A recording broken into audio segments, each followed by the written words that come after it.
چاہے پہچان کا ہو کہ بنا پہچان والا ہو، اسے پہلے پانی پلایا جائے۔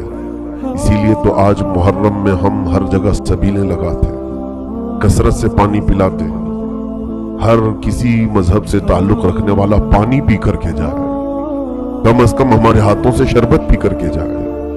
یہ سبیلیں اور شربت جو ہم لگاتے ہیں، اسی محبت میں بعض لوگ کہتے ہیں امام حسین تو پیاسے چلے گئے اور تم پانی پیتے ہو۔ میرے عزیزوں، وہ پیاسے رہ گئے لیکن کسی دوسرے کو پیاسا دیکھنا نہیں چاہتے تھے۔ امام علی مقام کی یہ شان تھی، انہیں زیادہ عزیز تھا لوگوں کو پانی پلانا، کیونکہ خاندان بنی ہاشم کا تعلق ایسے کام سے تھا کہ حاجی جب حج کے لیے آتے تھے سال بھر میں، یہی بنی ہاشم، یہی قبیلہ پورے حاجیوں کو زمزم کا پانی پلانے کے لیے مقرر تھا۔ پانی پلانا تو ان کی خاندانی روایت تھی۔ حسین ابن علی رضی اللہ تعالیٰ عنہ نے حر بن یزید سے کہا کہ تم کس لیے آئے ہو؟ کہا ہم آپ کو گرفتار کرنے آئے ہیں۔ آپ نے خروج کیا ہے امیر المومنین کے خلاف، یزید کے خلاف، آپ نے بغاوت کی ہے، اس لیے ہم آپ کو گرفتار کرنے آئے ہیں۔ حضرت امام حسین رضی اللہ تعالیٰ عنہ نے کہا تو مجھے گرفتار کرے گا؟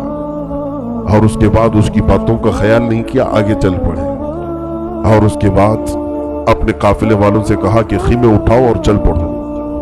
اس کی بات کی طرف توجہ ہی نہیں تھی، اس نے پھر للکارتے ہوئے پیچھے کی طرف بڑھا اور امام علی مقام سے کہا رک جائیں، ہمارے ساتھ آپ کو چلنا پڑے گا۔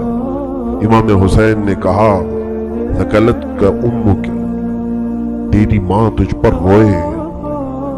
یہ جملہ عرب میں کہا جاتا ہے، کسی کے موت کی بات کہی جانی ہو، تیری ماں تجھ پر روئے، کیا تو مجھے گرفتار کرے گا؟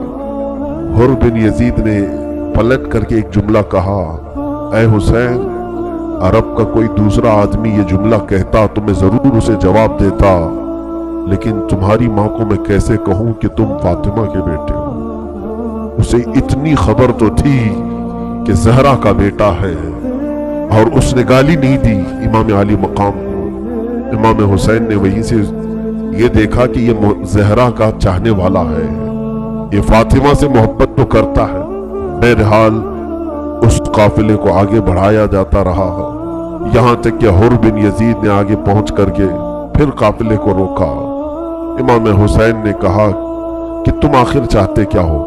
کہا اے حسین ابن علی، میں آپ سے جنگ نہیں چاہتا، لیکن میں اپنے امیر کی اطاعت کرتا ہوں، میں اپنے حاکم کی، خلیفہ کی اطاعت ضرور کروں گا۔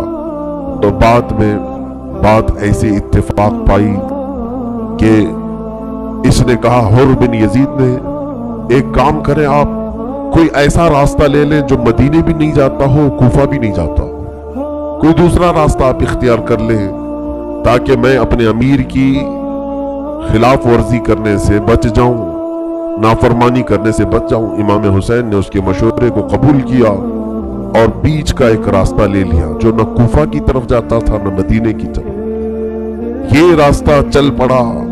کافی دور آنے کے بعد حر بن یزید نے کہا اب یہاں پر روک لیجئے، دریائے فرات قریب ہے، پانی وغیرہ آپ کو بھی ملے گا، ہمیں بھی مل جائے گا، روک دیں آپ یہاں پر۔ تو امام حسین نے پوچھا کہ یہ کون سی جگہ ہے، یہ کون سا علاقہ ہے؟ تو حر بن یزید نے کہا ہاذا مقام کربلا، اس جگہ کو کربلا کہا جاتا ہے۔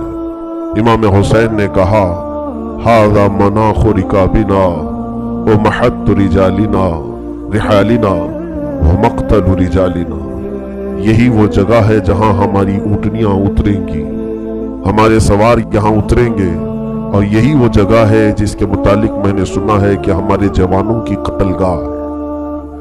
آپ رک گئے، دریائے فرات کے بالکل پاس میں خیمے لگائے گئے۔ حر بن یزید، شام کا وقت ہوتا ہے، امام علی مقام نے جب اذان دی اور نماز کی تیاری کی، اس سے پوچھا تم اپنی الگ جماعت بناؤ گے یا ہمارے ساتھ نماز پڑھو گے؟ حر بن یزید نے کہا اگر حسین ابن علی امامت کر رہے ہوں تو مجھے امامت کا حق کیسے ہے؟ میں آپ کے پیچھے نماز پڑھوں۔